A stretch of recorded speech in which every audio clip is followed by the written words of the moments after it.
Welcome back to the live stream. This week we've got part 2 with Clint Ballinger. Clint's going to be talking to Steve this time. A lot about economics, and fuck me like that. Be kind, stay safe, and enjoy the show.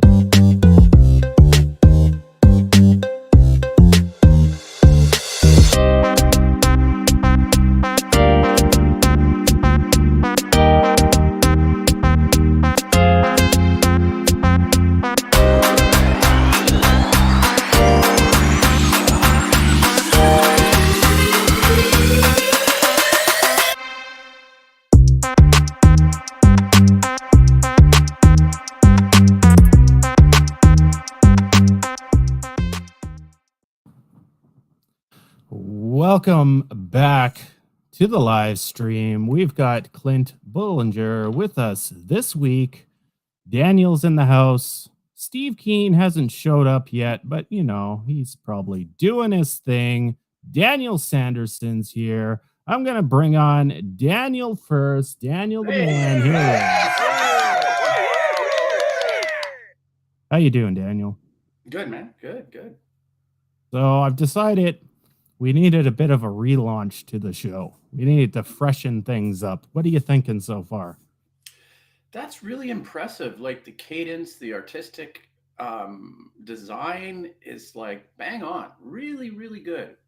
We had Michael D'Souza who said great intro. I agree. Like what I mean, like what were you thinking when you designed it? Because I mean, it's just stellar. It's just beautiful.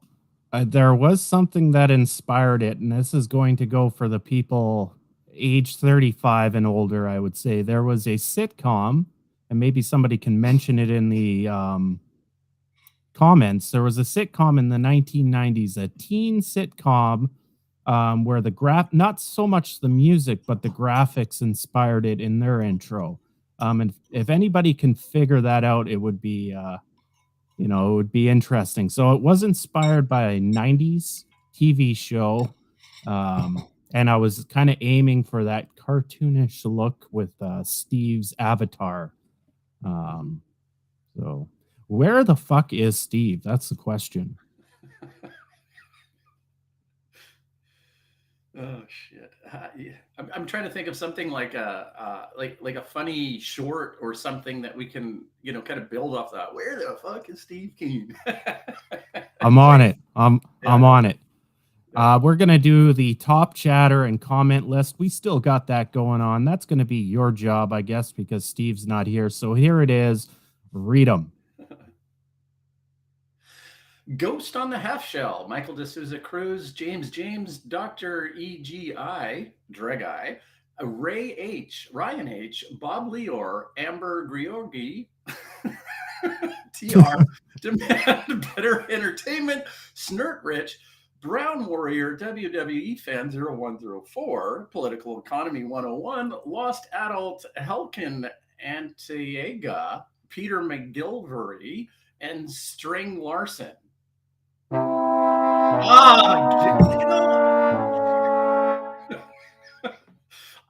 know what? About midway point, I knew that the boo would come, and I was like, Yeah, that was one of your not best ones. Okay, all right. Yeah, you kind of lost it there. Just because I'm laughing in the background, you got to hold it together. Yeah. You got to hold it together. Anyways, today it is the history of money. Clint knows a lot about that stuff. If you're watching on YouTube, make sure you hit that like button, subscribe. If you're over on X, formerly known as Twitter, make sure you hit the like button there, repost, then come over here, join the chat. I'm going to bring on the man himself, Clint Ballinger.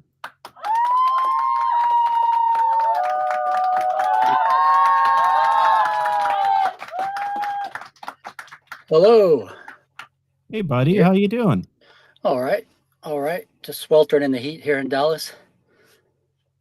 Oh well, that's unfortunate.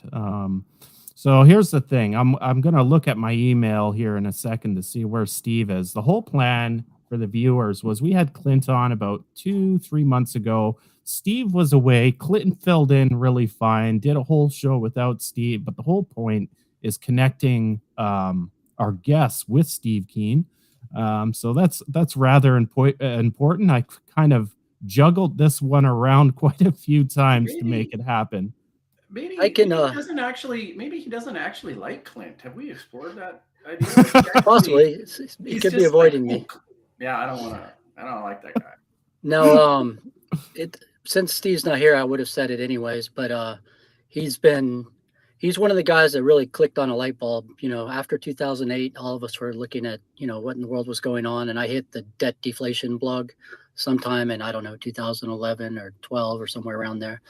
And that really clicked on a big interest of mine, because I'd been interested in, the banking system, and kind of you could kind of sense something was wrong, not being explained correctly. And his blog really clicked on a big light bulb. That was pre MMT days. And then I was really into the whole banking and endogenous money side of everything. And then I actually ran across another article by what's his name, at TCU. I'm drawing a blank for some reason. Cowboy economist. I don't know what. Oh boy, I should have looked this up before. Sorry, I'm a little unprepared. I just got back from Costa Rica. well, that's okay. We're unprepared every show. What I'm gonna do? T. Harvey. Sorry, John T. Harvey. Thank you. John. Michael knew it. Michael knew it. This it was a cruise. Knew it. Let's see. Fan 104. Everyone has it. John Harvey. I'm sorry to forget that. Anyways, he wrote an article about Social Security I've often linked to, which kind of clicked on the other side, because I knew he wasn't talking about the banking side, which Steve Keen, was focusing on, especially at that time period. And when you put those two together, that's when you get the complete picture, and that's basically what my book was about, trying to put the two sides together of banking and public money. Right. So really, I picked a title here for the show, The History of Money. Are you well versed in kind of looking back at, the evolution of money through time? Well, that came about kind of accidentally. A long time ago in my undergraduate, I was an archaeology undergraduate, and my professor was one of the main ones was Denise Schmandt-Besserat, who is well known for some books called Beyond Writing. And I told you some of the story last time, I think. She was traveling around to different museums throughout the Middle East and Europe and wherever they had them. And she found the little tokens we talked about. And these were they had been kind of tucked away in the side. People thought, oh, they must be game pieces or whatever. And they kept finding them throughout the Middle East. And these are dating from anywhere from like 3 to 8,000 BC.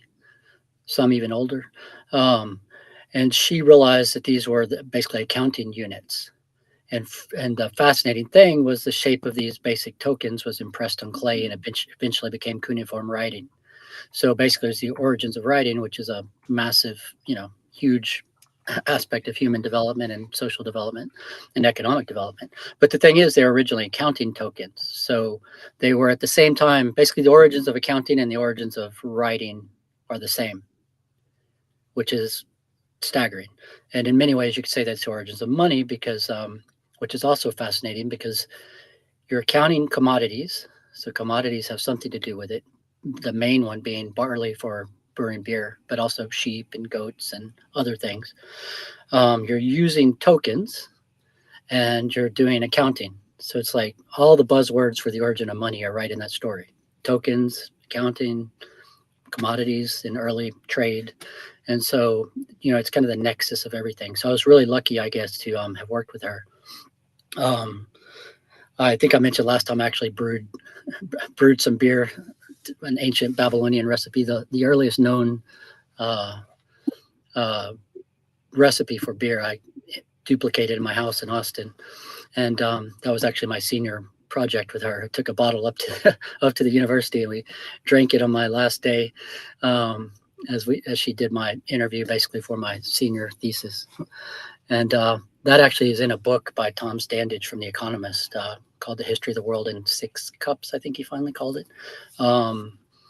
He found my undergraduate paper and used that partly for his chapter 1 of that book.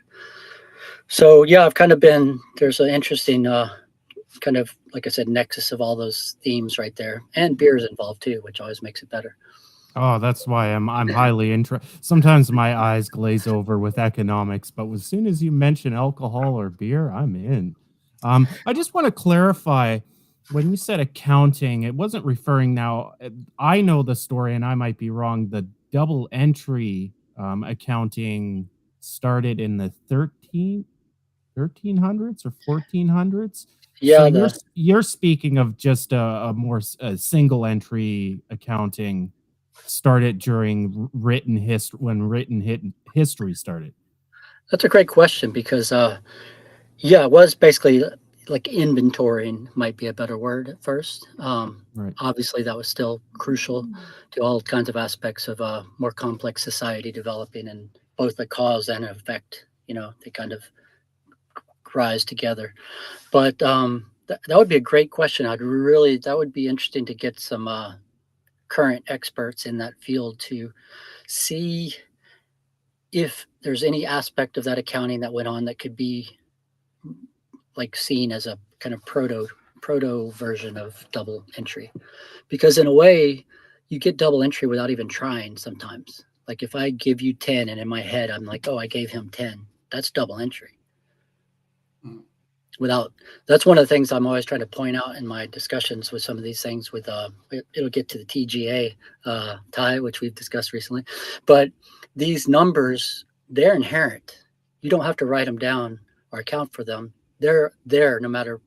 Like I said, if I give you 10, if it's just me and you in the street and I give you $10, both of us know in our heads that we have an asset and a liability of 10. And so the double entry it's not something we've created or made up. It's just there in the math. You can't avoid it. Yeah, and you know what? I've had this same discussion in one of my system dynamic tutorial videos where I actually argue that double entry bookkeeping applies to all systems on our planet. So one of the models I was doing was a pandemic compartment model. And so in this model, it had, so many stocks. It had a stock for population as an asset.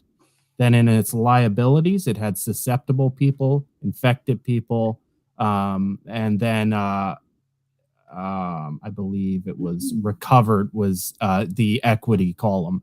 So it balanced out, and really, you can summarize everything we count and track in life.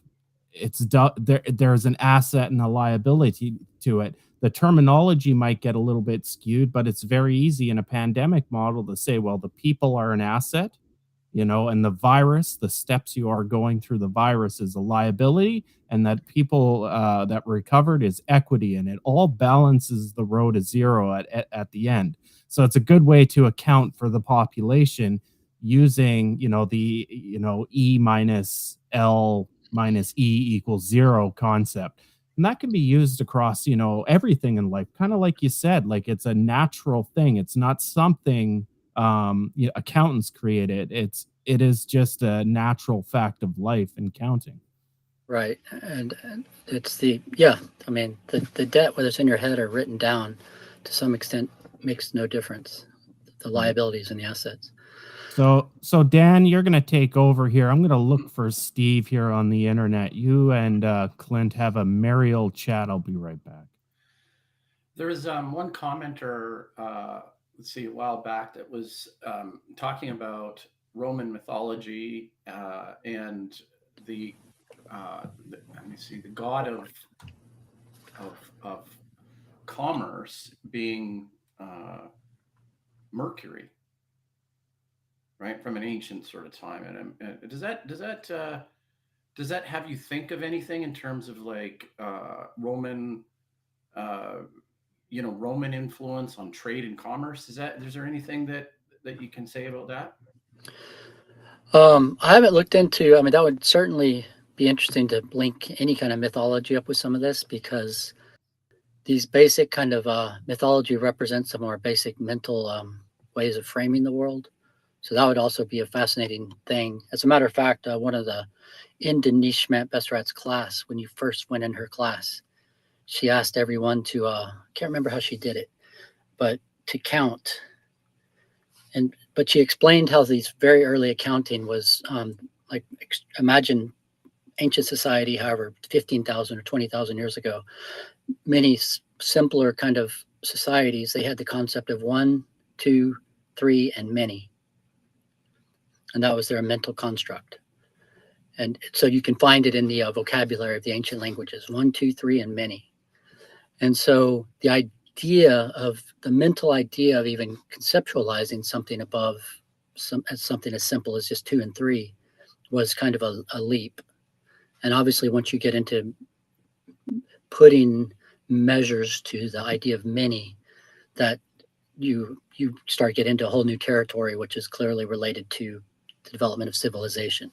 And so, yeah, that would be much later, Greek and Roman, but that would be fascinating to look at the relationship between our mythological, the aspects of mythology that might relate to some of these, what in the past have probably been seen as boring.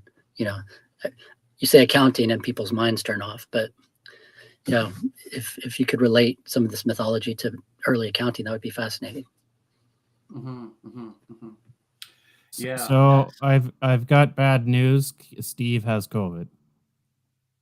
Yeah, okay. which is he's and so he's traveled to Hungary, so he has to use a public place right now for the internet. And he doesn't want to expose anybody, I guess, at the university where he's at. So well, we'll talk about Steve.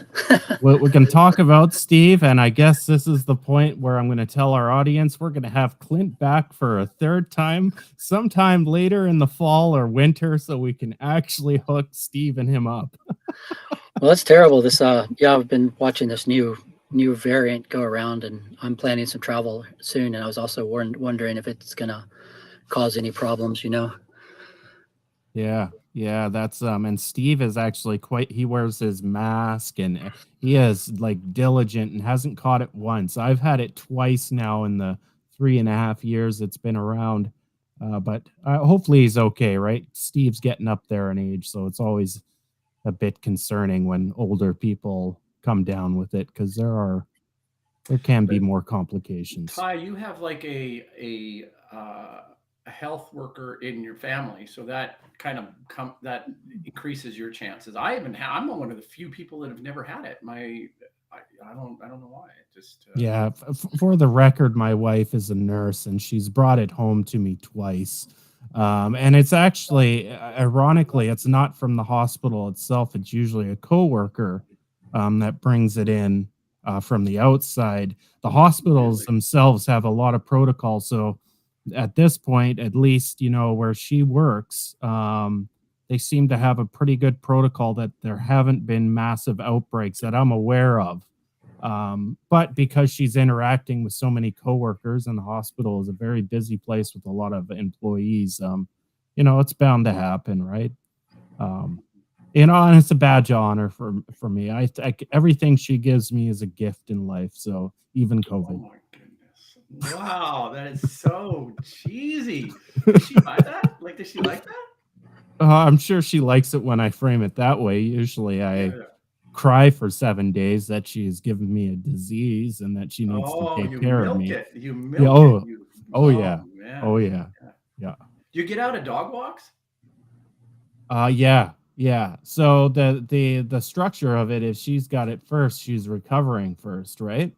Yeah. And so I'm pretty much a man about it. When she's got the heavy symptoms, I'm like, get over it, right? Right. And then once I got it, I'm done, right? Like I'm way worse than her. Yeah. Like So is Steve living in Europe now? Is that my understanding?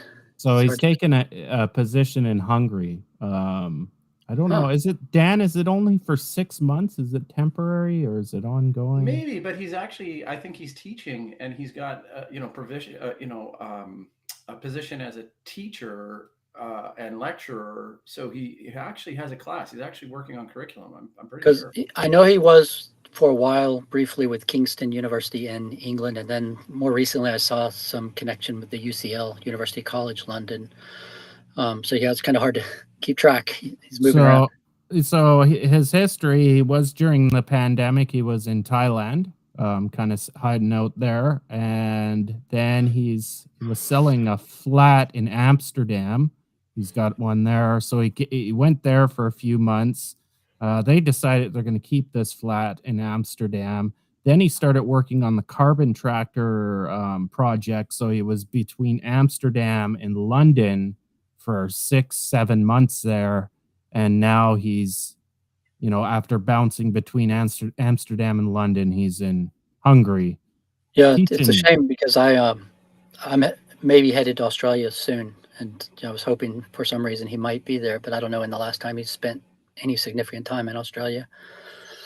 Yeah, I'm not sure. I don't think he's definitely going to be firmly based in Hungary now, if this is a lecturing position, as Dan would say. So, Right. well, Dan, let's, me and you, Dan and oh, I've oh, got a similar look going on here. Ty, you're making us look bad. I'm running for political parties in my future, so I don't want any history of me on the internet. Like, aside in my other podcast, I swear every second word. That might be an issue. But one day I plan to run for office, right? So I want to get that look down. Yes, Dan. So okay, I'm a philosopher, and so I like this word good. And so here's how we're going to stagger where I'm good, Clint's better, and Ty's the best in terms of the outfit today. Right? Because I mean, Clint, you are an upgrade, right? You're not wearing, a lazy bazy bucket hat and, but Got one somewhere. I was going for maximum contrast here. See if I could mess up the. well, you actually kind of giving me a mini stroke with all the lines and the plaid. It's the brain is going. That's never intended to be in nature. I don't know what you're doing with this line background and plaid. It's The like the last time we had a brain is. background. So let's I kind of want to discuss, and this was when I was naming the title of the show. I don't know how much you know about this, Clint, but about the 1800s and banking in the United States between the second national central bank and the Federal Reserve. Um, I kind of wanted to talk about, how we were strapped with many different currencies by different private banks and how that worked, why that was a problem. And, despite the issues when the Federal Reserve was first launched and some of its policy decisions, it was probably a very stabilizing thing for the United States going forward after, what was it, 1913 they started? I might got my Yeah. date wrong. But anyways, kind of talk. I know you got to know a little bit. Talk about the 1800s, the different currencies, and how that worked, and Well, what that's that was all funny. about. Funny you should ask that because that ties into some really big issues. One, everything, obviously, one of the key issues I think that anyone involved with MMT, Kelton's deficit myth, and so on, is the way that the public thinks about public goods in general and funding them. And so, what we call the national debt or deficit. And it's interesting because, on the one hand, the most logical, basic idea of public money would be the government does the liability with the tax, puts it, we put it on ourselves. We vote for a government and then we have the government tax ourselves to move some goods and services into the public sphere. And by creating the liability that gives teeth to a currency, we the government has to spend those tax credits into the economy in exchange for goods and services. And then later we pay the tax. And in doing so, you also create a unit of account that has value that gets used in the banking system and for everything else. Your neighbor mows your lawn for 10 of those tax credits, which has nothing to do with public goods anymore. So you have this whole system, and we keep the so-called liability side of that, the larger as the debt in the treasury. And your most basic system would be something like treasury spends, we save some, so that's considered a liability on the treasury side or the government side, and we have the asset side of that. and that's your debt. And so one idea would be just there's no reason to have two institutions doing this like we do. So the Federal Reserve and Treasury. So one simple way to get rid of that would just be able to say bonds or money. In other words, greenbacks, basically. So Treasury just spends dollars, wouldn't be paper anymore, just digital. And that also takes us full circle to CBDC as well. Mm-hmm.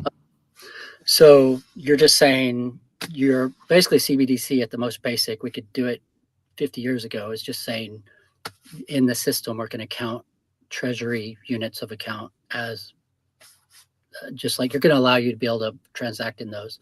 Or you can do it on the Fed side. It doesn't matter. I often tweet about this. We could have our entire accounting system run by the National Park Service. It makes no difference whatsoever who's doing it. Now, the interesting thing about the 1800s is you have the U.S. banks start and stop with their 20-year charters. And you have the long period in between. I can't remember how long it was, but after the second one, before the Federal Reserve, like 60 years, something, you have Treasury scrambling. Now, it's a weird time in history because we don't have computers, obviously, for much of it, 18, whatever, up until, you don't even have like electronic communications. So you do still have a system where people are running around trying to move some kind of accounting, whether it's actual gold sometimes and coins, or else there were different types of accounting methods that Treasury used with banks. And you have this super complex system and it changed over the decades of Treasury dealing with banks to hold the national accounts and all of that. So on the one hand, you could just say Treasury should have just established its own system. You wouldn't have necessarily called it a Federal Reserve. It would just be some kind of system. But the thing is, when Treasury was founded, it wasn't given any infrastructure. It was in name only, really. So the Treasury was relying on banks to like their vaults and things like that. And so you end up with this system because the actual physical infrastructure to do a lot of this accounting was our banking system. Then it was this kind of tug of war between the banking system and Treasury, who could do what. You had different political parties saying it should do more or less. And there's both the conceptual issue of the basic accounting, how it should be done, and then there was the actual real life difficulties of if you didn't have the infrastructure. Treasury literally didn't have the infrastructure to do what we might think it should, that they had to rely on this anybody who could, which was the banks. So the Federal Reserve kind of fixes that in a way by creating the Fed. The reason I bring all this up is there's it's easy to say that the Federal Reserve is just kind of stupid, that Treasury could do all of that, which is certainly true from an accounting point of view. The reality, though, was that they weren't doing that in any kind of streamlined or clear way. So when you create the Fed, you do create a much more streamlined, centralized, the Fed is the bank for the U.S. That's it. So the idea of the most basic accounting being treasuries, like, for example, introducing the accounting as greenbacks, you could also say, well, why not just move it all to the Fed? So in other words, what if the entire national debt was just held by the Fed? In other words, allowing overdrafts at the TGA would be basically the same thing. One benefit of that politically is these days, because no one understands the system anyways, but everyone says whatever the Treasury holds is national debt, tuck that number into the Fed instead. It would change nothing in reality, but the public would forget about it. Because the public doesn't understand what the Fed's doing anyways. We could just say, oh, the Fed has this overdraft of $30 trillion, and people would ignore it because it wouldn't be technically with Treasury anymore. Yeah, no, and I actually fundamentally that's kind of how I would want the system to behave. For one, the TGA, the whole convoluted bond process. I will kind of say there is an extra part to that, but it's convoluted, right? We just let the TGA go negative as an account with the Fed. It's no different. Are you suggesting, and this is something that I've always suggested, that we actually could just do away with private banks? The Federal Reserve in the United States could actually have branches in place of these commercial banks, operate like commercial banks, so everybody would just simply be holding an account with the Federal Reserve. As it stands now, we know the Federal Reserve only banks and the TGA and maybe some other government departments hold accounts there. So that gets into slightly different issues. The banking system, obviously, one MMT always points out, they're agents of the state. They're licensed heavily and regulated heavily by the government. This also gets into my idea of corporations. Although corporations are mostly state affair, we could be using corporate law to do a lot of things we don't as well. We could, there's so much we could put to increase kind of overall social well-being by changing our corporate law to make it more to make the charters for companies have social responsibility built in. That's another issue. But the reason I touch on that is with our banks, they're also government agents and they do what we allow them to do. There's several things. On the one hand, it's logical. So the banks fund through their credit what ideally would be productive enterprises. So the debt, as we know, it nets to zero, but they're, somebody, a company or even individual takes out a loan, ideally to do something that adds to the production side of the economy.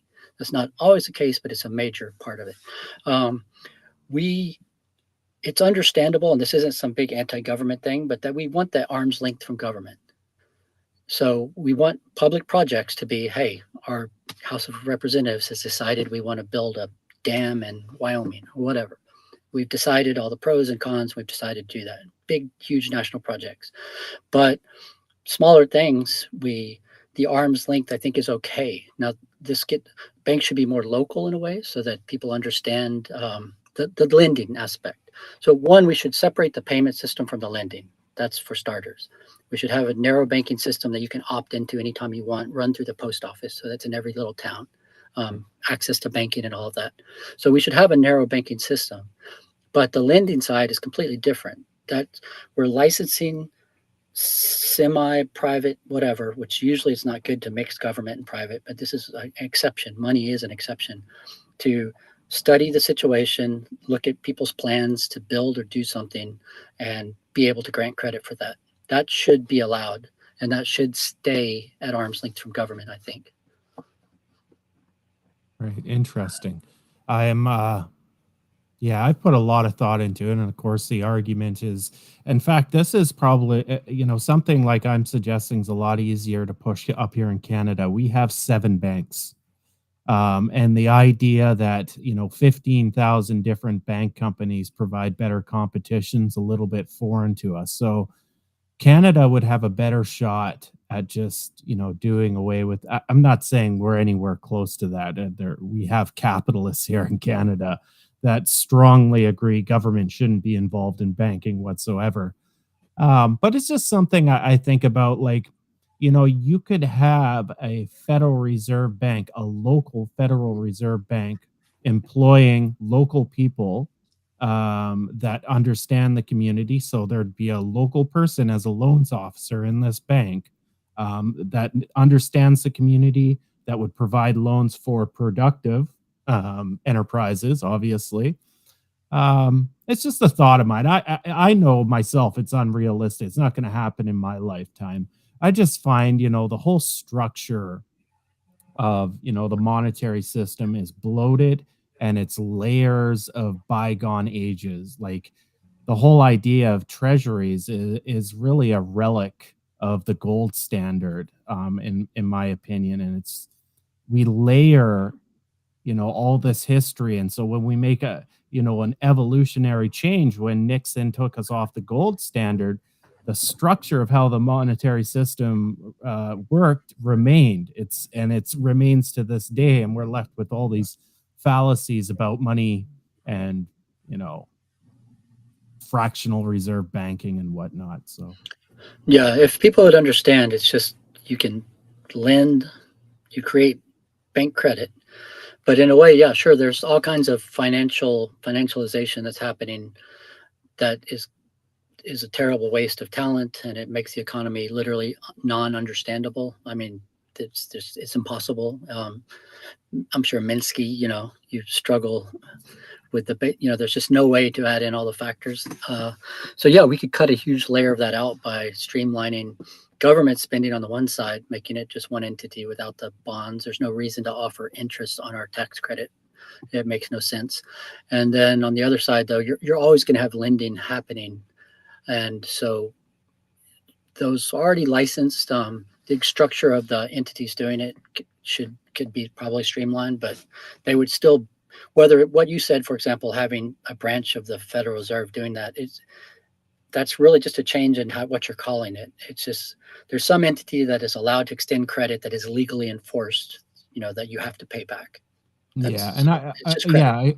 it is a name change. What I was driving at really is, well, we've seen the financial crisis of 2008, and how the private sector banks are motivated by profits, and this is pie in the sky on my part. I'm making a very simplified assumption that Federal Reserve banks wouldn't be motivated by profit. They would be motivated for the betterment of the community they're operating in. Hence, they would make better financial decisions with the expansion and contraction of the money supply.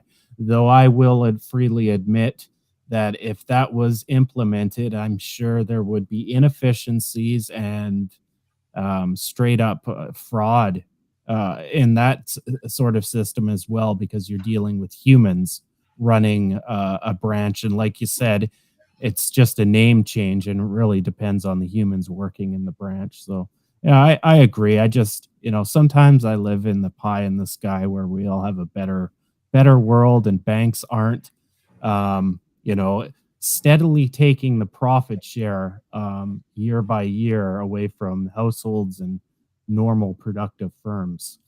Dan, what are you thinking down there? I'm first principles as a philosopher, and if we're going to participate in a pie in the sky sort of imagining, then I'm going to go to some of the wisdom that Steve had talked about, and the idea of what money actually means in terms of creating um, the creation of money. In my opinion, shouldn't be tethered with a payback, right? So if you put money into somebody's bank account, then it should be okay. What can you do with that money? In my opinion, I think that money creation is about, somebody comes up with an idea, they think that they can, um, uh, make their community or offer a service to the community that's better, then they get the money, But basically. that's And that's public goods, and so when the government spends, people forget this. Everyone thinks that all money on the banking side is from private credit. But when the government spends, that ends up as a deposit in your bank. So it also ends up as bank credit. Government spending also creates bank credit. And that has so if you're doing something directly for government, you get $10,000 from them. You get a deposit, you get a bank credit for $10,000 that you do not owe back. mhm. So that would fall under government spending, I think, which is, like I said, public goods. So anything that's a public good. So the private lending would be for risk taking activities, starting a business, expanding a business, whatever, something like that. Yeah, but I guess my point is that if we're talking about pie in the sky ideas, and then you take me down to earth and basically say this is how the world is and this is what government spending is, and you go into a definition, I'm like, yeah, I understand what the definition of public spending is. I understand what risk taking is. I'm an entrepreneur. I'm a philosopher. I'm at the ground level. I understand that. But there's a doctrine from Steve that talks about basically that money into a person's bank account just should be looked at as income, not a debt. It's money creation, not a liability. And Well, so if the that's true though when you're paid. So your income goes into you get bank credit for that you don't owe back. So your income, so money from public projects or money from income is not, you just get it. If I pay you $5,000 to rebuild my garage, you get $5,000 bank credit in your account. Yeah. Yes. Okay. Yeah. Well, we seem to be stumbling on a block here. Okay. And I'm going to say, okay, let's go back to pie in the sky. I don't want to hear anything about the way things are.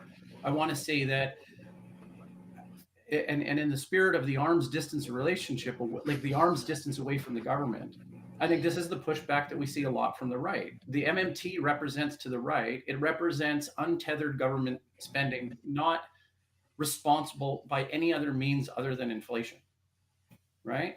And it gives broad, sweeping, blank check to government organizations to be able to do things for the public good. The issue is that there's a parsing mechanism and the market forces that the right religiously adhere to because of the fact that it it it it preempts the ridiculousness of the left from spending on things that actually are not a public good, right? So the left can think it's a public good, can do infrastructure, but yet here's the big overall picture. Okay, the overall picture is that we're spending too much. Production actually equals more carbon. It means using more resources. So are we heading towards an MMT? Let's spend more. Let's make society better. This just means an exponential growth of carbon. Now you can't say, well, those guys are spending a lot of money. The capitalists are doing it. They're driving us into great disparity, and they're making climate change worse. They're heading us towards oblivion. But then the answer is, well, let's bring on more government spending and do that type of thing. Well, people are scared of that because that's not arm's distance away from the government. That's government control. Well, that's the public side is the public, what the public decides. That's not left or right necessarily. That's decided in the House of Representatives. MMT says nothing about how much should be spent. It just explains how the system works. So how much we choose to spend on public projects and what those public projects are, that's everything the debate should be about. That's one of the things I get so frustrated that so many people are wasting their careers writing about the Federal Reserve when we need smart people looking at fiscal. But that's a different. MMT landing? Why, in your opinion, is MMT landing square on the left side of the equation? Why is it that somebody, when we talk about circular economies, they talk about inclusivity, the donut economics. Why is inclusivity included in that? That's a predominantly leftist ideology. So the right wing, if we want to divide it that way, that has been dominated by the ideology of austerity and not investing in public goods. So MMT has no stance on whether we should or more or not. All they're saying is we have the capability to do so. Then that the account, if you're trying to say that the accounting precludes us from investing in public goods, MMT shows absolutely 100% that that's BS. The accounting does not show anything. Why I'm saying is, why is MMT landing squarely in the left side of the equation? And I'm thinking, okay, now if your answer is something like, well, it's because of the cognitive dissonance and the understanding the ignorance of the right, fine, that's your answer. But I'm saying, is there anything else that you see why this is actually landing in the left-hand side of the equation politically? Because it shows that as a public goods in general is generally viewed as kind of a progressive thing to do. So if we say, hey, look, it looks like we have more potential to do more public goods than we thought, then that seems progressive. Doesn't have to be. We could just do less, or we could increase the military, but which de facto is what actually is happening. That, as we famously know, the military never gets spoken about in budget talks. Yeah, I agree with that. Ty? I'm just kind of reading some of the comments. In a lot of ways, the Goodwin growth cycle model, without productivity growth and without population growth, demonstrates kind of a steady state in the economy with ups and downs, because it's ultimately, and this is a question I just put on from Ghost on the Half Shell. It basically demonstrates at the core of everything is a constant battle between profits and wages causing a business cycle. So there are models that Steve and I have done. However, is it a realistic representation of society right now? Absolutely not. Is it a way that we could get there? It doesn't feel like it because there's, that neoliberal idea that growth is success, and growth involves productivity growth, which productivity, labor productivity, all that really is additional energy extraction. Exactly. Humans can produce 80 or 100 watts a day. That hasn't changed since the Egyptian times, right? Yeah. What's changed is we've been able to utilize energy to increase what we can do every day. So I just to answer Ghost's question, there's a way, but Jesus, we're just our ideology right now, and this includes on the left too. Um, when you guys were kind of like Dan, you were I'll take that down. Dan, when you were kind of framing it, the right doesn't accept MMT so much. The left, MMT is just a small, unfortunately, doesn't get the recognition anywhere, even on the left so much. It's grown substantially over the last years, but even the left is guilty of That's it. Well, you get the Some of this a split. little bit about what Michael's saying about there is no left and right. I get it, but there's Michael. There's a tradition of progressives and there's a tradition of conservatives. There's ones that say get back to work. There's a definite camp that say stay out of climate change. It's not real. And then there's other people that are hell bent on reforming and changing the world. Now, Michael, if you want to say that there's no left and there's no right, there's fine. That's fine. You can make small tweaks to the way we govern each other. This is how we operate in a society, right? Collectively, or well, you take insert whatever type of government you have, or it's a democratic, or whether it's a oligarchy, whatever. There's a way in which we operate and how we govern ourselves. So, at the very least, Michael, you have to admit that. So now we're going to talk about how do you describe the sentiment of the people that are being collectively governed. And this is the reality right now. I mean, if you want to look at the United States, there's one side that says this and there's one side that says that.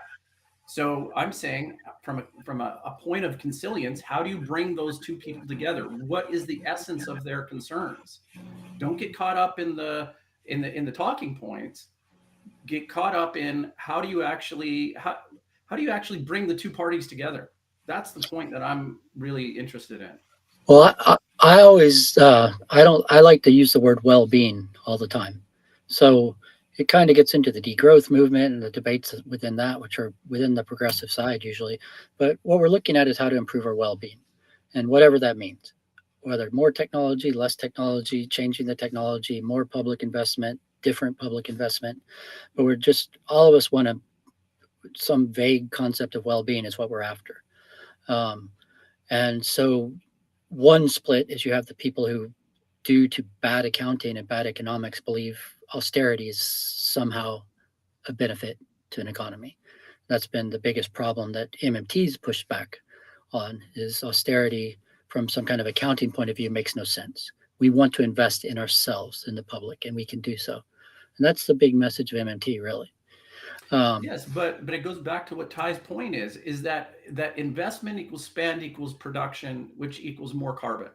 Wait, And, no. and Public entirely until yeah, okay. public goods don't necessarily, for certain audiences, I always want to point out that investment can increase production greatly because infrastructure, education, pure research and technology, those can increase production, which we then choose to do if that production is going to increase our well-being.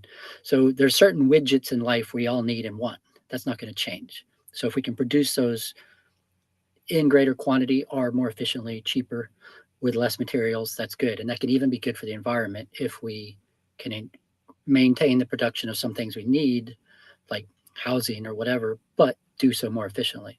So, but generally speaking, public investment isn't always about its production, isn't the main idea. It's literally like building a park in a city or whatever, something that makes increases our well-being without necessarily being a factory making something. And then it's on the No, are private you side. saying that making a park does not include using oil? You're talking about excavation. You're No, no. talking about architectural planning. You're talking about taking resources from the private sector when we have a finite amount of resources. Like I've done a sketch, Clint, where you say to yourself, you look at it and you say, we need 2 orders of magnitude of less production in order to meet climate carbon requirements, or like caps and limits. Okay. So then you look at what is the average, what does that look like for an average Canadian, American, Australian? What does that look like with 2 orders of magnitude less production? There is no, I get, my flat in Amsterdam and multiple houses. Sorry, Steve, I'll throw you under the bus there. Is that a shot at Steve? There was a little bit, you know what I mean? And I've been living all summer. Hold on. I asked Steve directly about that, and you know what he said? It's like we're heading towards a cliff, and you know what? I'm gonna at least provide for my family. Everybody's in that until we have a total cost accounting.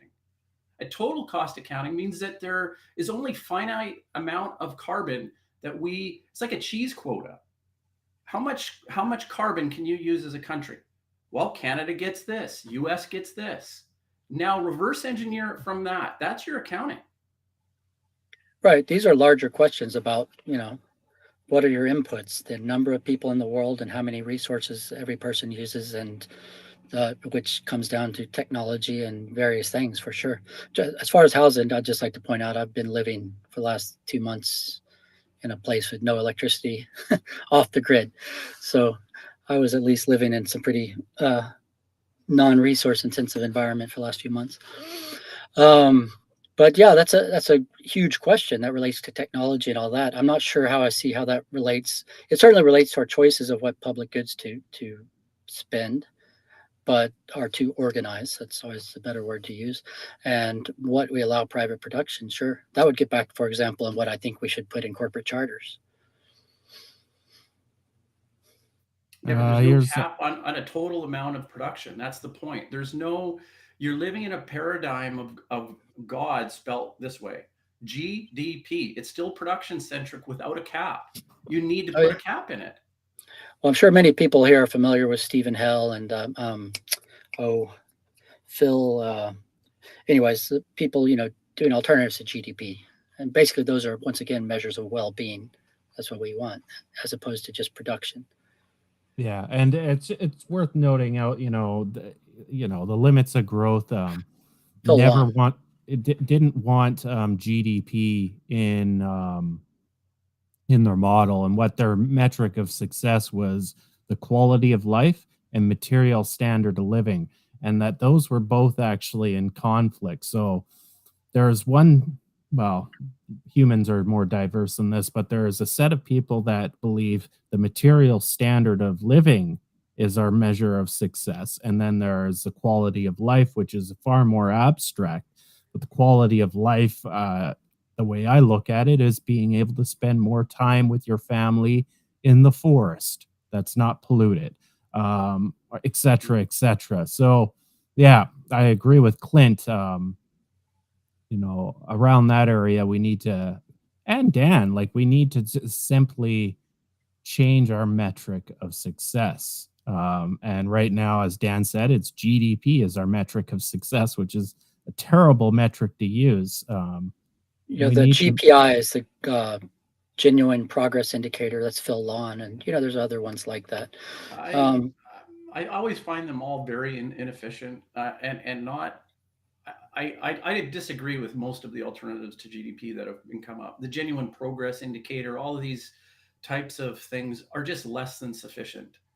And I think there is a hard number. And the hard number is carbon in the atmosphere. We need to have a real conversation about carbon in the atmosphere, because that's what's killing us. Period. That's a collective action problem. And it's whether human beings solve that or not. It's a global collective action problem that it's hard to see how that's going to be fixed. I think it's fair to summarize too that it's easy.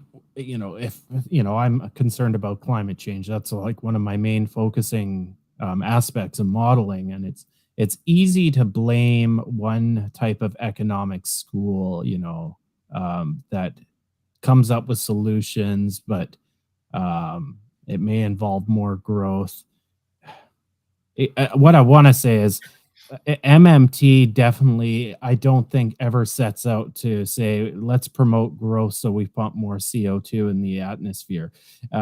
Like Clint was saying, this is a collective issue that we have to figure out with our fellow humans. Whereas MMT essentially, and this is what I'm MMT friendly. I'm not an MMTer, but the best thing that the two biggest things I love about MMT is Stephanie Kelton when she says, their red ink is our black ink. Okay, simplistic.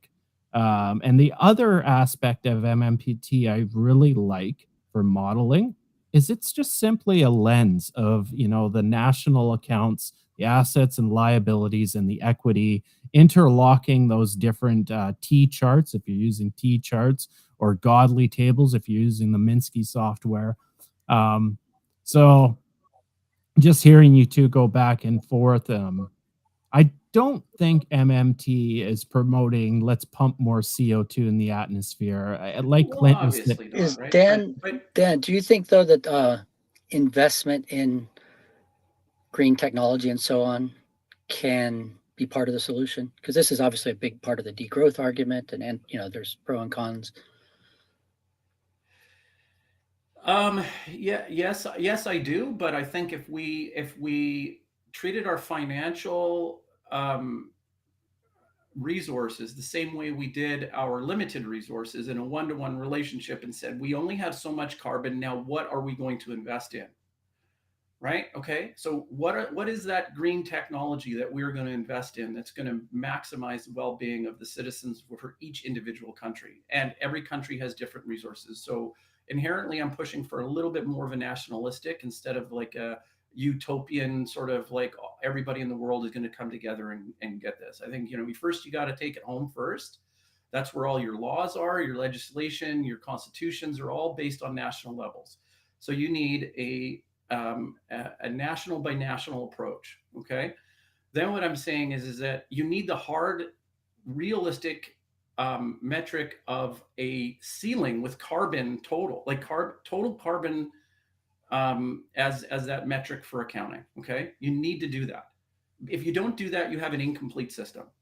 And so if your question is very generic and say, well, do you think there is a pathway for green technology to spend over a long period of time for short and long term, R&D and all this kind of stuff? I get that, but as a society, we need to look at that and we need to say, is that the most effective use of our carbon spend?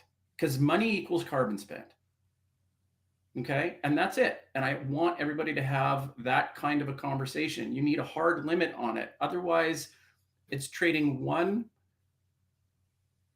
frame of relativistic understanding of a system and putting it into another relativistic system that nobody understands. And I'm saying, I understand what you're talking about, but you need that accountability to it. And look, I understand from MMT's standpoint that it's a response to the austerity doctrine. I get that. Okay. I mean, that's a good way to put it too. The red ink and the black ink is great. I understand that with Wei Tai saying that.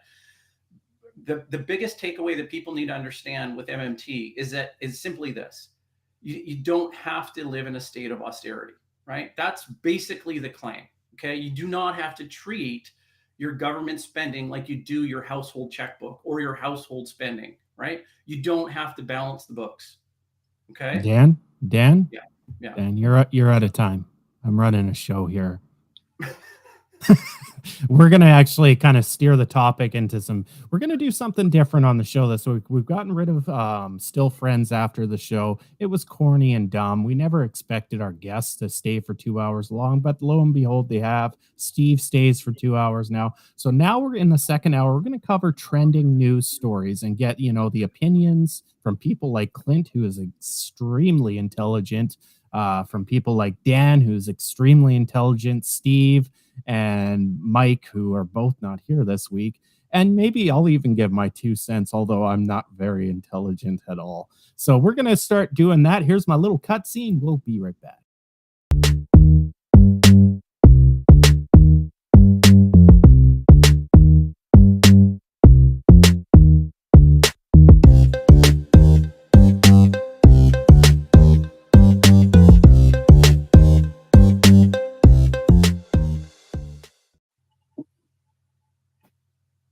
like these little cutscenes I've been making. So we're going to cover the news here. I'm going to try to do this the way I was planning on doing it. And we're going to cover China first. And is China in a housing and property crisis? So I've got the story here. The Chinese economy grew at an annualized rate of just 3.2% in the second quarter. Now, to give our audience member any perspective, China has been experiencing, 6%, 7% growth annualized for many years.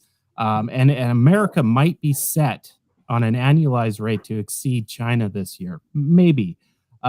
So really what's happening in China, and I'll keep reading the news story. Um, in China, property developers tend to sell houses before they are built. They've hit a wall, scaring off buyers. Consumer spending, business investment, and exports have all fallen short. And whereas much as the world is battling inflation right now, China is suffering from the opposite problem. Consumer prices have fallen from the year to July, and some analysts warn that China may enter a deflationary trap like Japan did in the 1990s. Clint, I know you were in the pre show talking about a paper from Randall Ray, I think. Kind of give your perspective on the Chinese issue right now, circling around property prices and, I think a few years ago, what was that big property? I forget their name, but kind of Evergrande. give, yeah, kind of give some insights, your thoughts on the topic. Well, one, this gets to a much more basic issue, partly of local versus national, or private versus national, and it's a mix of those. The reason I mentioned that paper by L. Randall Ray, not only was it one that had a nice little bit at the end that kind of clicked on for MMT as well, because I believe it was a 2001 paper. And the title of that paper was Financing State and Local Government Infrastructure Investment. And so that kind of gets in the idea of when you might want to use your national level ability to organize public goods at the local level. And that's part of what you're seeing in China. There's been some people who pointed out, like, it might not be able to happen legally given whatever structure they have between local banks and the national level government in China. But as we know, the system itself, as from a pure accounting point of view, can always be made liquid in a country. There might be all kinds of legal obstacles or whatever, but at any point the Chinese government could make any bank liquid or any investment or anything else they want. So it's the way that the details of your system are, I hate to use a buzzword on the neoclassical side, but incentives and the way the details of the banking structure, your local political structure, what people are doing on a day-to-day basis to make money basically or survive. And this also really, interestingly, it gets over to a question that Nathan Tankis and some others kind of in that area have been talking about municipal bonds. That became a issue around 2020, I believe. Nathan was writing about that. And in the States as well, like there's been ideas of the national government becoming more involved in buying municipal bonds, guaranteeing them. I'm not sure. I'd have to look into details. It's been a while since I have. But in a way, it's kind of the similar big issue. We make our states, just go to the United States. We do things at the city, the county, and the state level, as well as the national level. Now they don't have the ability of the Federal Reserve and the Treasury. So they actually do spend what they tax, sort of. And then they sell bonds as well, which allows them to, but in a way it works in the way like the people who don't believe MMT works at the state and local level. But we could decide as a government that it's in the national interest to do some of these more local projects. And then they would always be funded. So in other words, if the national government came and said, we're going to build a what's a local infrastructure project? I mean, a school, whatever. We can always afford whatever we can do if we have the real resources, basic MMT. But we create this legal structure where it's being done at the local, county, or state level, that they have these financial constraints, and they also deal with the private banking system for a lot of it. And that's what you're seeing in China as well. they obviously have a very different system of doing that local stuff, and you've ended up with this weird way of, maybe it's been encouraged by the national government as well, of, the criticism of China is that they've been propping up their economy by building all kinds of useless infrastructure or housing. And to some extent, that's certainly true, at least with housing. It's debated how much is true that there's endless empty houses, but to some extent, that's definitely happening. So it's complicated. I didn't really answer your question, but I'm trying to point out the kind of the outline of how you would even talk about it, because really ultimately it's a question of what the Chinese real economy is doing, and something about the way they're structured. It seems like at the local level, they're building housing that's not being utilized. That sounds reasonable. Dan, what are your thoughts? I don't understand how that's reasonable, Clint. I mean, you lost me completely. I mean, you said you've. I'm not saying it's reasonable. I'm just saying it's in a way one bigger question. What we do it. So are we? Yeah. It comes to partly what is a country. So, do you want? Should the national government be involved or not in helping a municipality build more housing? Mm-hmm. There was a good comment from somebody about the bias from a municipality. I mean, they get taxes based off of homes, right? Okay, and businesses, right? So it's like this fundamental, what would you call it? Like bias. It's a bias, right? Or on the municipalities, they get their income. They're fed from houses and commercial buildings and commerce that are actually in their territory.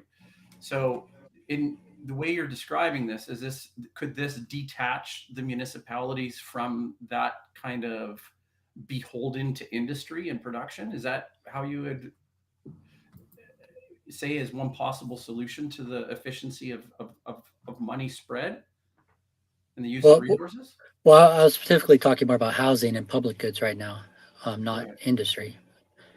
So my understanding, I lived in China for a year. Housing is an industry, though, Clint, right? I mean, like but it's more than that. It's also where people live.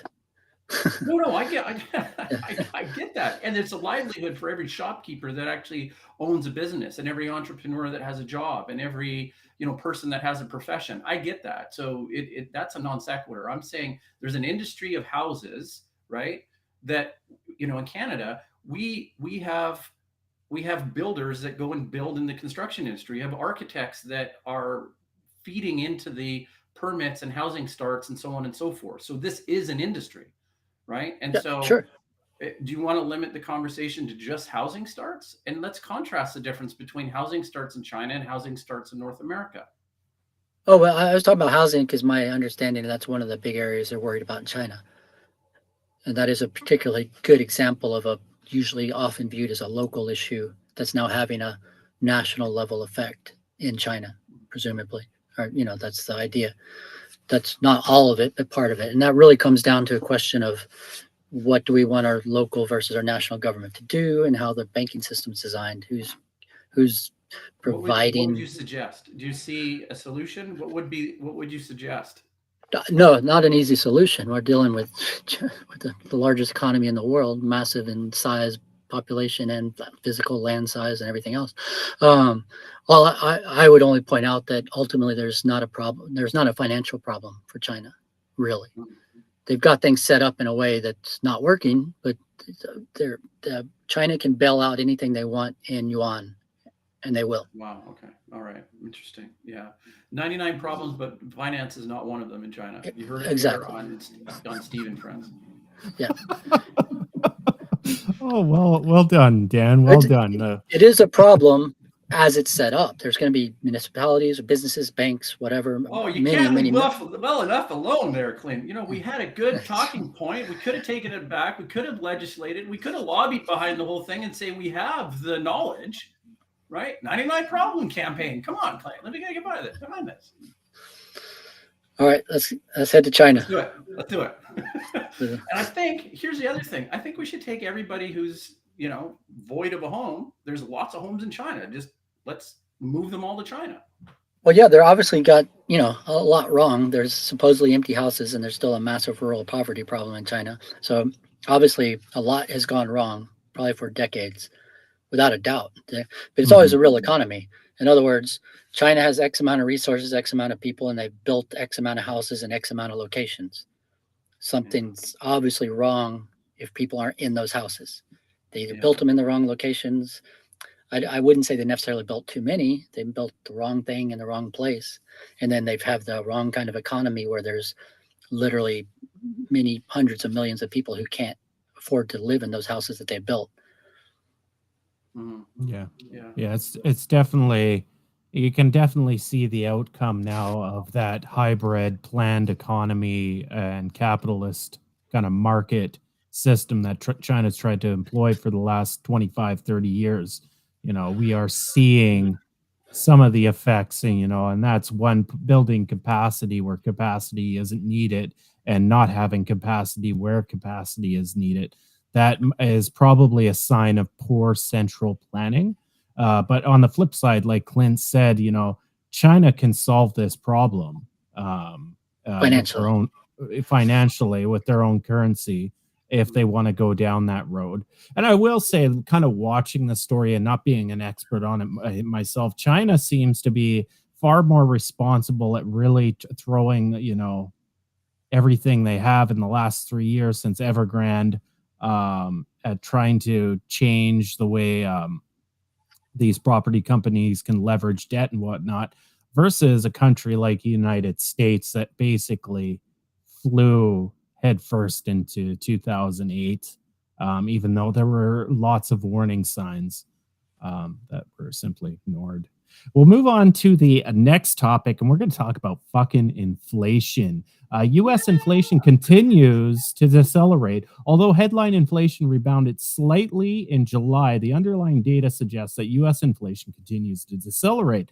This is good news for the Federal Reserve, which must decide whether to continue interest rates increases or wait. For the Fed, the current situation is the best of both worlds. The inflation continues to decline. The economy is continuing to grow. It offers the possibility of much hope for a soft landing. Still, the risks exist, especially if the Fed's tightening leads to financial market turmoil or instability. What do you think? I'm picking these news stories, right off the internet. What do you think about that, Clint? Well, the whole idea of the price level, it's part of, we had a real shock hit the economy that reduced production. We could have weathered it had we invested in the right things over the last 40 years. So we could have had a much more productive society with a better distribution of well-being, once again, to use that word. And and in any production shock like that, what you should do is let the inflation go, the prices rise on the things. And this is not always a pure supply and demand kind of guy, but in this case, the market sorts that out in the sense that you get more investment. Another way to say it, there's no way we were going to have a global pandemic that shuts down global production and then a war on the back of that massively hit globally important commodities, wheat, fertilizer, so on, and not have a knock to well-being. It's going to happen. There's a real physical shock to well-being. So what do? You can try financial fixes, which is jiggering with bonds and saying we're going to pay more interest on them as some kind of help, which is total voodoo economics, to use a nice Republican term. And or you can say, hey, shit happened, and so shit's going to get more expensive for a while. That's what it's like. You're going to suffer. You're not going to be as have the same level of well-being in 2021 as we would have had without those two shocks. That's just there's no way that is not going to go through the economy one way or the other. And so basically, and the idea of transitory was crazy. It was obviously right. That shocks are going to be fixed as people invest in the things and change the things they need to do to get over it. Or in the case of COVID, as production increased, as quarantines were taken away eventually, and so on. And so we get back to where we were, more or less, and that's what's happened. And the idea, though, that transitory wouldn't be several years was crazy. I wanted to scream that about 2 years ago. Transitory in a global economy is not months. It's obviously going to take a couple of years to get all those ships cleared out and so on and so forth.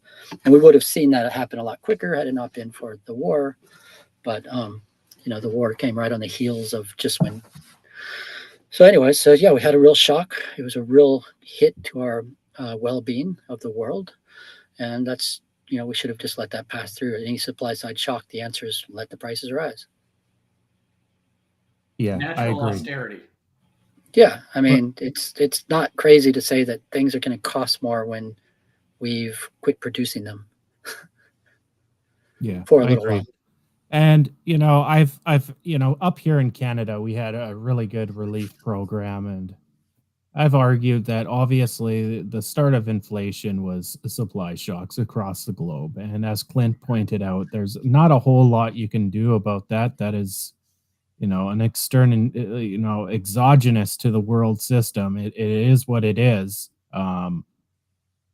I've often said it because I've been countered. Well, all the spending that the Canadian government did on what we call CERB up here is basically giving people $2,000 a month was inflationary as well. At the same time that our output was being put down because of lockdown measures, and it probably was. There probably was a demand effect, inflationary effect from demand. But here's the alternative: if we didn't give out that $2,000 to every worker that was temporarily unemployed, how would they have paid their mortgage, right? It would have had a really big fucking shit show, right? So, sure, injecting money into an economy where its output is going down or its supply is constrained is naturally going to be inflationary as well. But at the same time, it was a necessary evil. What are you going to say, Clint?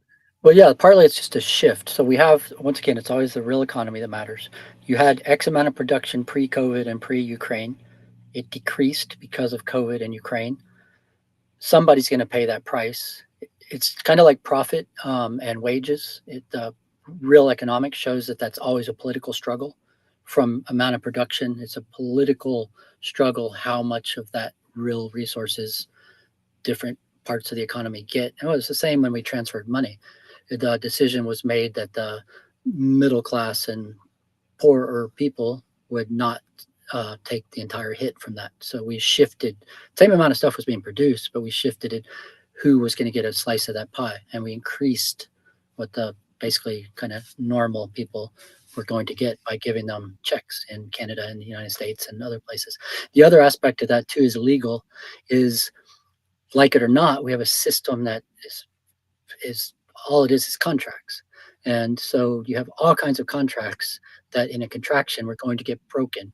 So for example, restaurants leases, for example, is a perfect example. Restaurants took one of the biggest hits. Well, what would have happened if we wouldn't have done anything? Their contracts would have broken because so you would have this kind of not bureaucratic, it's not state, but legal paperwork hit to the economy as well because the system that it runs on normally would be broken. And so we also gave money to stop that from happening. So you could have come through and said, it would have been complicated, say legally, and we sort of did this in some aspects, but you can't break this contract just because of COVID because this guy can't pay. But the easier way just to do that was just to send money to more or less normal people, once again, to keep that contractual obligation going through COVID, whether it's rents, leases on businesses, and so on. So it was, given our system that we have, we needed to do something to keep that system going. Dan, what are you thinking? Well, then, I mean, what's the talking point on the other side that says now we're in a tremendous amount of debt, and how is the government going to pay for this? And it's going to be generations in the future that we've got to pay off this huge, massive debt. How would you counter to that, Clint? Well, there's no debt; it's savings. Simple answer. Okay, Mr. Pierre Poilievre, the Canadian official opposition. I just want to let you know there's no such thing as any of that money being having to be accounted for by the government. It's all savings, so we're good. Yeah. Well, yeah, that's true. So everything the government doesn't tax back that it spends is savings of the non-government. Okay. And there's a number on the government side that says, oh, the public has so-and-so savings. Mm-hmm. But that's all it is. that gets back to the basic accounting that's inherently there. If I give Ty 10, he's got 10. I've got a number in my head, or I can write it down. Ty's got 10. That's all that is. And Okay. I could use all the money in the world right now. I'm gonna have to send you $10, Ty, just to demonstrate this. No, just so I can hold this piece of paper up that says Ty's got 10. That's all it is. The U.S. government has a piece of paper, whether we write it down or not, that number exists. That, okay, taking away intergovernmental debt is, what is it, 20, somebody out here is going to know the exact figure, $26 trillion, whatever. That's how much the world has saved in dollars. That's all it is. So why don't we disperse that all right away? It's all in savings. Let's just spread it out. It's dispersed. Everyone who holds a treasury, it's already dispersed.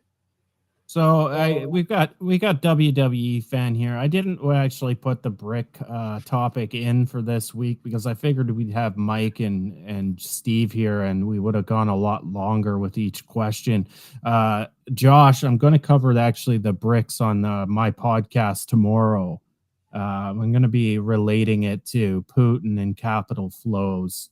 So you might get some information there. But you know what? It's worth bringing up here. I'm assuming, Clint, you've watched the news about the BRICS conference, and now we have additional members, including Saudi Arabia. What are your thoughts on that? It's complicated. When you get, I think I talked about this a little bit the last time. So national currencies are the liability that we impose on ourselves, and we then spend tax credits to, you've got that flow. So when you get into the idea of international money, which I think is a lot of what people worry about with BRICS, is the idea that they're going to somehow trade in different currency. You get in basically, at least that part of it is purely the issue of international money, international settlement system or whatever. So you get into the whole thing of Bancors and Keynes, and if you want to think of Zoltan, drawing a blank again here, I'm terrible with names today, but like commodities in the international sphere. So what international is entirely different. As I said last time, at a basic level, you could say, well, why do I want the tax credit of another country? If you know what I mean. So, but we do. So we have the key currency system where whichever the dominant kind of trade country in the world, that currency gets used at the international level. So right now, the US dollar. There's various reasons that's kind of a natural occurrence. It's going to happen. You can imagine if you have 100 people and you're all trying to trade or something, do something, you're not going to try to do it in 100 different currencies. You're going to find it's more efficient to use one, and whichever one is slightly bigger is going to come the dominant one. And that's all that's happening. And it's also much of what the US debt is, because it's used as a reserve currency, then people are saving in dollars. So yeah, the idea that the BRICS are going to change anything, I think is on the one hand, delusional as far as key currency point of view of the world. That you get into the idea of developing countries in debt. So what currency do they borrow in and why? So it gets into a lot of issues I think would be too much to discuss here. But let me hear what your opinion is on it, and I'll see if I can chime back in. First, I'll get Dan. Dan, are you keeping up? Did you watch any news about the BRICS conference in South Africa this past week? No, I have no idea what BRICS is, actually.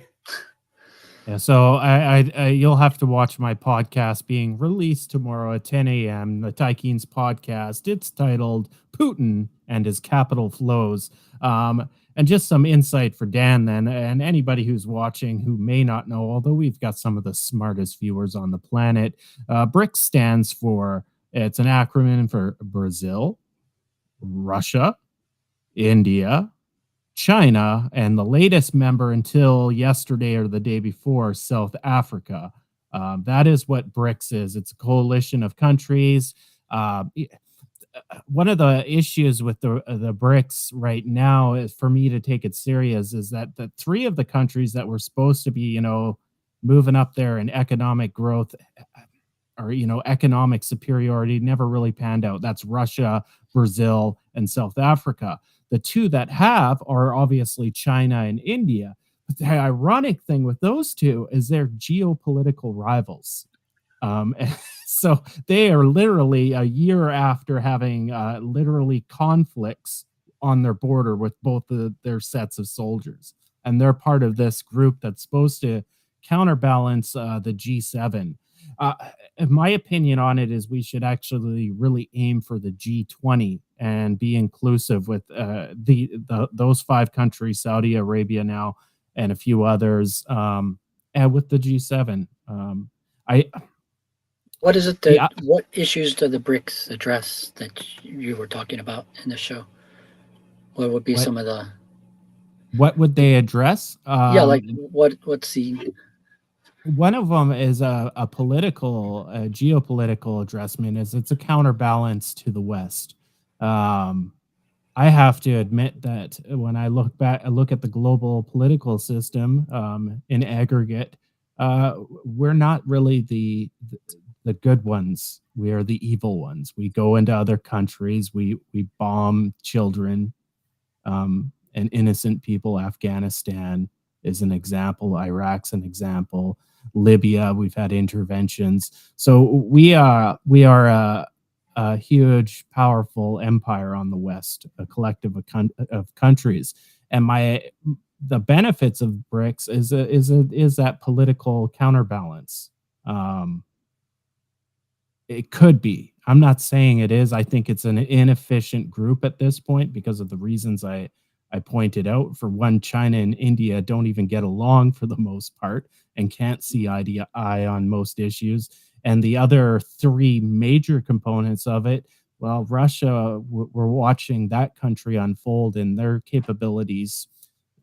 I don't mean to minimize, but they can't even fight Ukraine, which is a middle power, and have all that much success. Brazil was supposed to be, the next up and coming thing in South Africa or South America. They're a great middle power or middle great power, but there's definitely haven't, you know, been the thing, and South Africa included. So yeah, I I think more trade between developing countries, they can help each other in a way. Certainly a good thing. There's been attempts to do that within Africa and different places.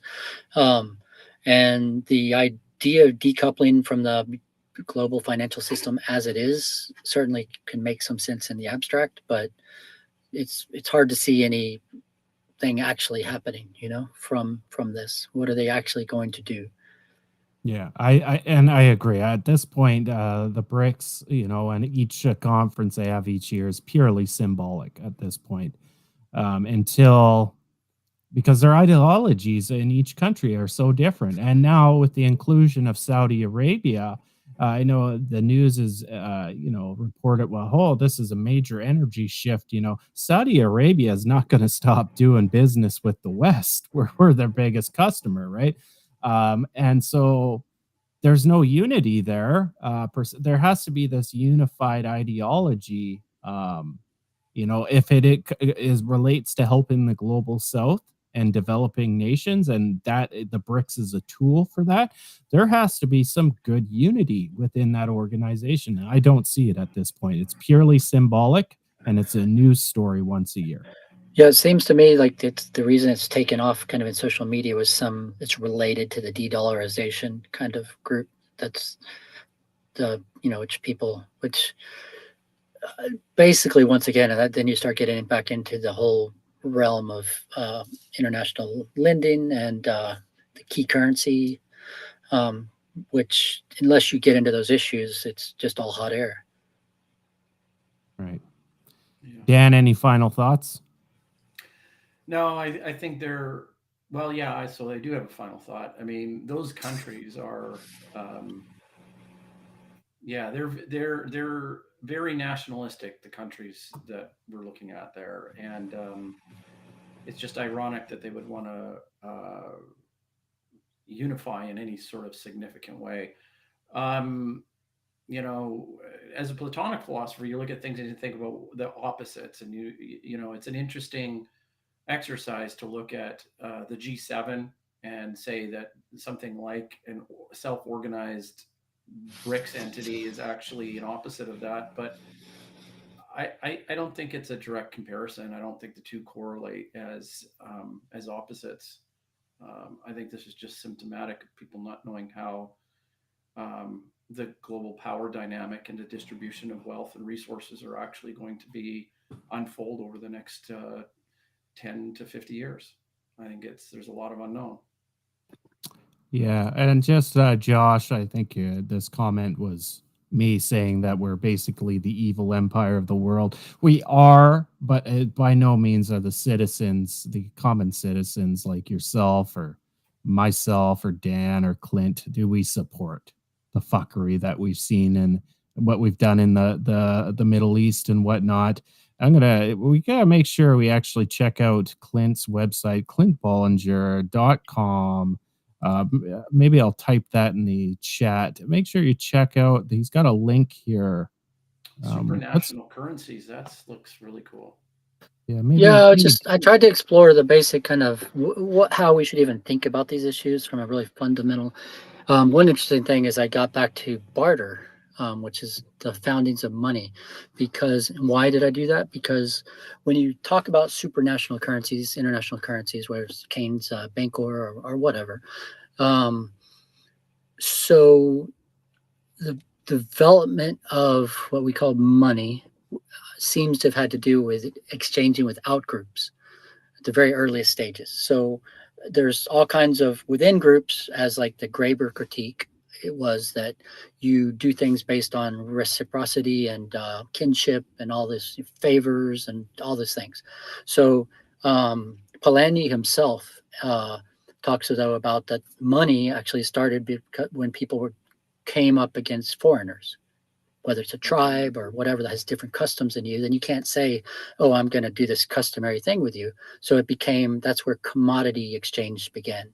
So they actually were dealing with things in a commodity way, just based on their actual use value.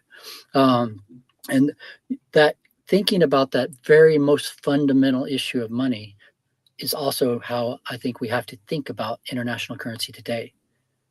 Because once again, at the national level, you're dealing with MMT. You're dealing with the tax credit. At the international level, you're not necessarily. You're dealing with something in that same way that's, other countries. And so on the one hand, you've got to go back and think of basic commodities again. And then on the other hand, you've got to think about, that's where the key currency comes in, because that's when, although in theory, so Brazil buys something from South Africa using US dollars. Why? Suppose that neither one of them has any debt to the United States. They don't pay taxes to the United States. Why are they using the US tax credit to exchange between themselves? And that is key currency theory. That's where you get into network effects of the dominant currencies going to be used globally. Anyways, all I was trying to do is outline the issues in those blog posts. I obviously don't have an answer because nobody does. But it was a series of 3 or 4 short posts that I was just trying to get started thinking about these issues from the ground up.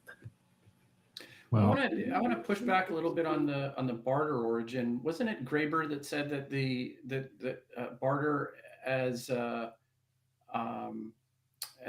origin to commerce was a myth? Yeah, and that's complete bullshit.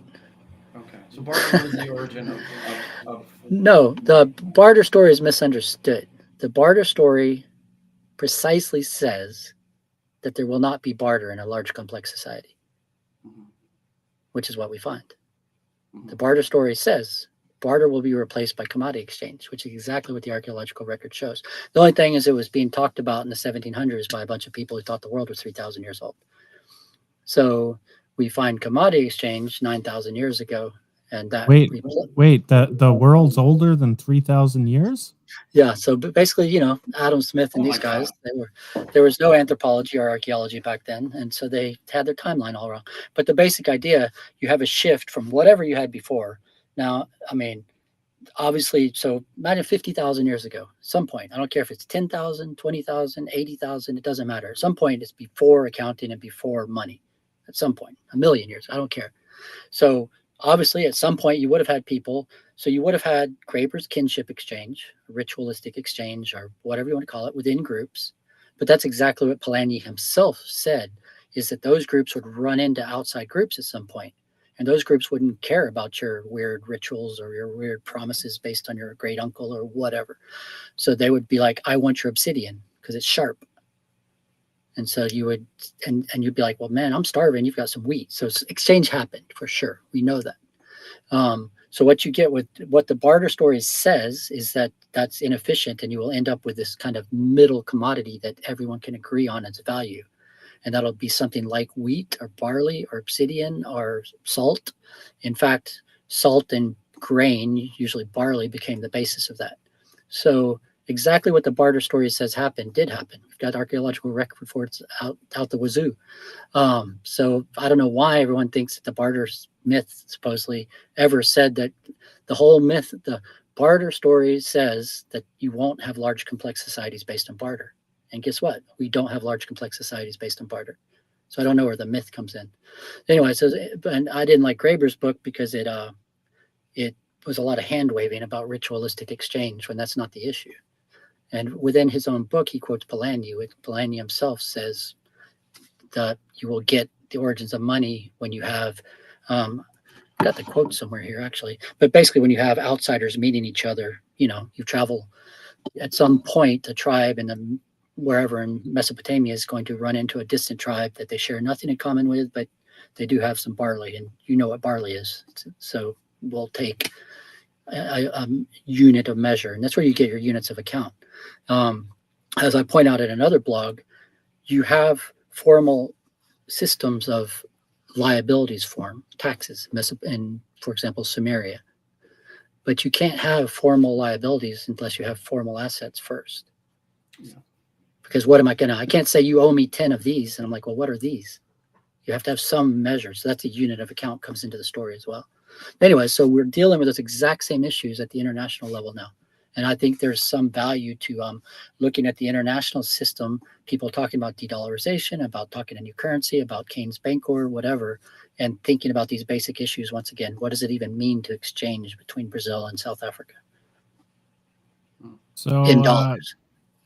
So Josh, I need you to thank me for bringing up the BRICS topic. You're welcome, buddy. I fitted in the show just for you. I gotta get. Sorry, Clint, I went off on a spiel there, but I like that. Was really good. That was good. It's okay. It's okay. But I gotta get Clint to do the list now. It's due. Clint, I'm sure you did the list last time. Top chatters and commenters from last week. Here it is. Clint, read it. Ghost on the Half Shell, Michael D'Souza Cruz, James, Drekeye, Ryan H., Bob Leor, Amber Griego, TR, Demand Better Entertainment, Snert Rich, Brown Warrior, WWEFAN, or WWE Fan, 0104, Political Economy 101, Lost Adult, Helkin Arteaga, Peter McGillivray, and String Larson.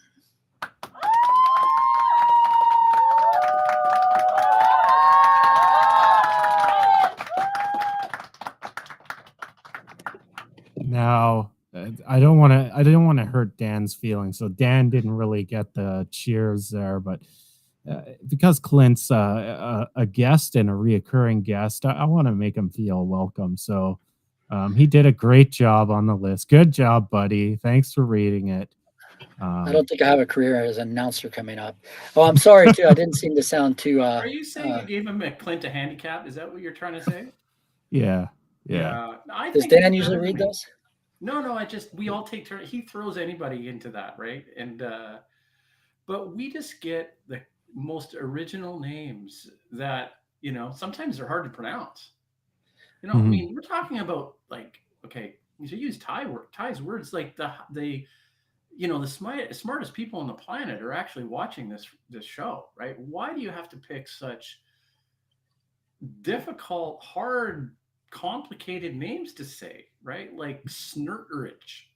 I mean, yeah. Now I'm still trying to figure out Snert Reich because it's a T there. Is that just a spelling mistake, or is that to enunciate the Reich instead of Rich? It's Reich. Snertrich. Some of the bottom parts of the Q's or G's are cut off too. I like Helkin Arteaga. Arteaga sounds like a Basque name, but Helkin sounds Finnish. No, my favorite name on here is Michael de Santa Cruz. That rolls off the tongue really, really well. Michael, I Um, see you all the time on Twitter, I believe, or Facebook. Seems yeah. like we've been commenting back and forth for years. So shout out to Michael. Shout out to Michael. Shout out to Ghost on the Half Shell. She's here every week. Same with Drag Eye. Drag Eye. It's Drag Eye. And Bob Leor here, WWE fan 0104, who's Josh. He's Canadian. He's here all the time. Political Economy. He's a no holds barred guy. He's been here for the last few months. Lots of these returning. There's some new names towards the bottom, but yeah. Good. Thank you, guys. Who's the most honest out of these? Like, let's pull it up again, Ty. Let's look at this. So the most honest ones are going to be the people that, like, Michael D'Souza. I think that's his name. That's Michael's name. Right? Oh, I have him on Twitter, unless he's got that name on Twitter too. That's I'm pretty sure that's his real name. Let's actually ask him. Michael, is that your real name, or is this some sort of hidden online persona and you don't have a cool name? I like McGillivray. That sounds like a really expensive single malt. Okay, yeah. Classy name. I like it. Yeah. James seems a little redundant, I guess, hey? Demand Better Entertainment. That's just... So anyways, Demand Better, the first time I saw them was last week or the week before, and I thought it was a bot just because of the name, but it turns out they're really a big MMT proponent, and everybody in the MMT activist community knows him. It was the first time I encountered him. But yeah, let's find out. Did Michael answer that question? That's my real name. Damn, you've got a pretty cool, almost as cool as mine, Michael. Almost. But when you're named Keynes in North America, Keynes in Britain, how can you beat that? The most famous. Yeah, Ty, you've got the perfect name for sure. Yeah. I will add that was the first book I ever read on economics was The General Theory. It's true. I didn't understand it the first time I read it. I didn't understand it the second time I read it.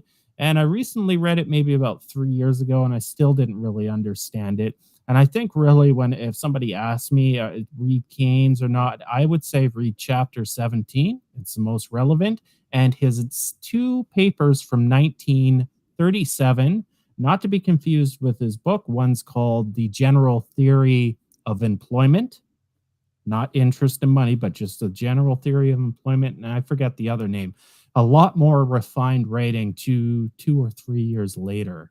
If you're interested in Keynes in any manner, there's actually quite a few books that have been written to summarize the general theory to make it an easier read, because he uses old 1930s vernacular like the postulate. It's like in your mind, you've got to convert all these old school words to understand it. I also have problems too with Keynes. He was stuck in a framework that was classical. Essentially, he came from a time of a classical framework, and he kind of framed a lot of his writings using that, even though at the same time he was trying to dispel it. But that's my personal opinion. We have Thomas Sergey. I always get his name. He's in the chat. Try pronouncing my name. Okay, Thomas Sergett. How's that, Thomas? No, not it. Can't be a jet. It can't be jet, but it's Sergey. How do you type it phonetically on the chat there so we get that right? Is that Hungarian? I don't know. I've been getting it wrong for almost a year now, but Sergey. Thomas Sergey. I think it's Tomas. Sergey. Okay. Well, you know what? Tomas Sergey. Polish. Polish. We got Polish audience members. Beautiful stuff. TR, you're referencing his 1937 papers, which also replies to the critics of his 1936 general theory. Yes, that's correct. And I just find they were written a little bit easier for the layman reader. And I put myself in the layman column. I can't even read capital yet. It's too hard for me to follow, right? So I have troubles reading the general theory top to bottom. Mathematically, I understand what he's saying, but God, it seems long-winded, his writing. L. Randall Ray has a good little piece on, I think, chapter 17. I think it's on the MMT podcast with Patricia Pino and Christian Riley. Could be wrong, though. It's really good, though. Good, yeah. Talks about Keynes was also doing some commodities investing. Apparently, at some point, he had a warehouse full of wheat that he actually owned physically, something like that. So he's talking about own interest rates on everything has its actual own interest rate. Gets into some real interesting ideas, I think, that are also relevant to the international currencies, actually. Nice. Daniel, what are you thinking there, buddy? No, I mean, Keynes, I haven't read any Keynes, actually. And I think I'm going to take you up on that, Ty. I think I'm going to go directly and read that, actually. The general theory? No, I'm going to go to the responses the year after in those papers. I think I'll start there. Yeah, and I can actually send you a copy. I think they're probably behind paywalls, but I've got copies, so I'll send you. Okay. Yeah. I'll send you a copy. It is it is a worthwhile reads. It's like TR I think was saying. It summarizes what the critics were saying about the 36 book, the general theory, but it also offers some updated insights from him, right? And it's a shame that he died when he did, because I think there was a lot left for him to say and explore. And maybe it would have counteracted the rise of monetarism if he had lived a little bit longer. But it is what it is, right? I put the two links from Clint in the chat if you want to check them out. They are there. All you got to do is click with your mouse and you're going to go there. Dan, this is when you're supposed to come in and say a joke. No, I'm trying to click on this Randall Ray, How MMT Can Save the World. No, I'm not sure that's the right one. I think it was on there, but I can check real quick. If I remember right, though. Yeah, I'd like to read that one. We're testing the links to see if they actually work.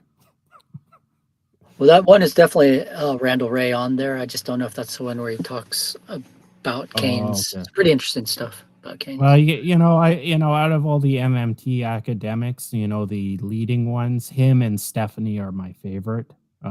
So anything Randall Ray is usually a good read. I enjoyed reading a lot of Scott Fulweiler's stuff. He hasn't been quite as active lately. I've read a little bit of him, but not honestly, not enough. I should try to check him out some more. Hey, Clint, what was the probability treatise? Was that from Keynes?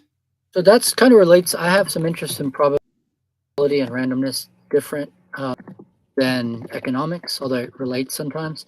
And I just know that Keynes is famous for his treatise on probability. And I've never actually read it in the original, only, about it. And I need to, because it was early, it was 1921. So it's early days for him, sort of. And it's still considered a important work in that area. I have something for you, Clint. So what this is, I don't know if you can see it here.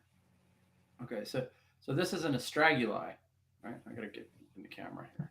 Okay, so this is an astraguli. What is a bone die from ancient Greece? This is where, this is where I think history actually started to understand.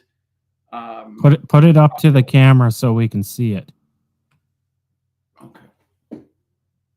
So it's not focus. It's a cast of a bone die, and it's a knuckle bone, or it's like a bone from a sheep. Okay. Now, basically, what happens is they used to throw these in games of chance. Okay, I think that's even referred to in a couple of the dialogues in Plato. But basically, what it is there's a 40% chance of landing on one side, a 40% chance of landing on another side, and then 10 and 10. And so it's not like that six-sided die, right? Where it's relatively 1/6 chance per side, right? It's actually a Pareto ratio. It's an 80-20 rule, right? So you roll it and it will reveal basically this underlying sort of Pareto ratio. That's where the Pareto ratio was first experienced, was from the bone dies of ancient Greece. Huh. And so, Interesting. Are you familiar with the idea of Yahtzee? Well, I know the game. Yeah, it's been a long time. Yeah, I mean, you roll the dice and you have 5 die and you want to get all the same, right? Well, the Astraguli games were different. You want to get a Venus throw, and each one of them is different. So you want to have to get a Venus throw, you need to have side 1 of the big side 2 of the big side 1 of the small side 2 of the small. You have this variation of all of them. That would be the Venus throw. So anyways, but that's effectively where the idea of chance was first sort of brought into culture, as far as I can determine. Do you know when those were found in Greece? Considered more or less? Between as far back as 2,000 to 5,000 years BC. Okay. And it's interesting that they are from an animal, something inherently that shape. Yeah. Well, everybody, we're getting close to the top of the hour. It's been 2 hours already. Make sure you hit that like button if you haven't hit it already. If you're watching on YouTube, or subscribe if you're not a subscriber to the Prof. Steve Keen channel. After the video, make sure you leave a comment if you have any remaining questions for Clint, myself, or Dan, or Steve for that matter. Make sure you put it there. If you're over on X, formerly known as Twitter, make sure you like there, and they call it a repost now. Oh, we got a book. Let's put that book up. Why not? Hold on. Let me take Dan out of the picture here. As I've told people, I would change some things how I would write this now, but this still gets the basic idea of what we were talking about public goods, organizing public goods and organizing production goods in the private sphere. 1,000 Castaways, Fundamentals of Economics by Clint Ballinger. I didn't prepare the actual graphic this time. I'm sorry, Clint. That's all right. It touches on what we were talking about at the very beginning, I'd say.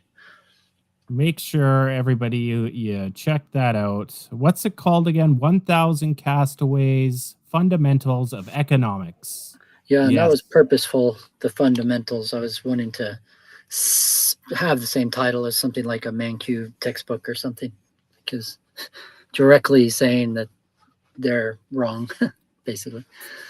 Fucking Mankiw. Jesus. Him and his loanable funds bullshit. His was principles, I think, but I didn't want to get completely lost in the Google searches, so I decided to put fundamentals instead. So here's the deal.